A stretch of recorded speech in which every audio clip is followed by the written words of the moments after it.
భారత కేంద్ర పాలకులు మీరు కాపాడవలసిన వాళ్ళు మిమ్మల్ని మాకు రక్షించవలసిన వాళ్ళు. అటు భారత చట్టాలని సమన్వయపరుస్తూ అలా జీవించిన ప్రజలందరూ కూడా మీరు కుల మతాల పార్టీలకు అతీతంగా లౌకికంగా దేశంలో కాపాడవలసిన వాళ్ళే. మీరు సేనే కంచెమేసినట్టు మీరు వెంటనే ఛత్తీస్గఢ్ నుంచి ఇంకా కేంద్ర బలగాలు వేనే అంటున్నారు. చాలా ఇంకా చెక్ పోస్టులు ఎక్కడి కిలోమీటర్ 2 కిలోమీటర్ చెక్ పోస్టులు అవన్నీ ఎత్తేసి అలా జీవించే హక్కును కల్పించిన బాధ్యత మీ మీదే ఉన్నది. చెప్పడం వరకే మా బాధ్యత. మీరు రాజ్యాంగం పరిధిలో ఉంటూ ఆ రాజ్యాంగం హక్కులు అందరికీ పంచవలసిన బాధ్యత మీ మీదే ఉన్నది. మీరు అలా చేయండి.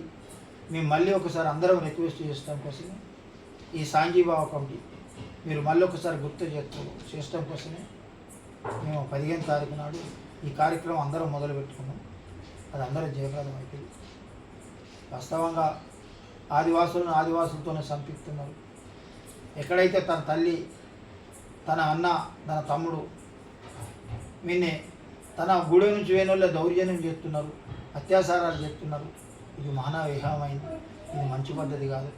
వాళ్ళకు 10ో 5ో జీతం ఇచ్చి వాళ్ళతోనే వాళ్ళ ఏళ్ళని వాళ్ళ కంట పెట్టించినట్టుగా వెంటనే డిఆర్జీ పోలీసు వాళ్ళని భర్త ఫైటర్ని అది రాజ్యాంగానికి వ్యతిరేకమైంది.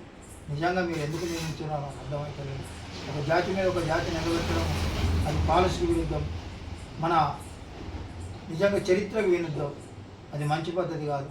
మనం ఎక్కడ మంచి పనులు చేస్తే మనం చిరకాలం నిలిచిపోతాం. చెడు పనులు చేస్తే మాత్రం మా చెడులు అందరం కొట్టుకుపోతామని ఈ సందర్భంగా గుర్తు చేసి మనం మనసులుగా ఆదివాసులకు సపోర్ట్ ఉండి ఈ వాళ్ళకు జీవించే హక్కును కల్పించి మనం అందరం ఒకరికొకరు అండగా ఉండి మనం ఎవరు తప్పు చేసినా తప్పని ముందుకు పోదామని సందర్భంగా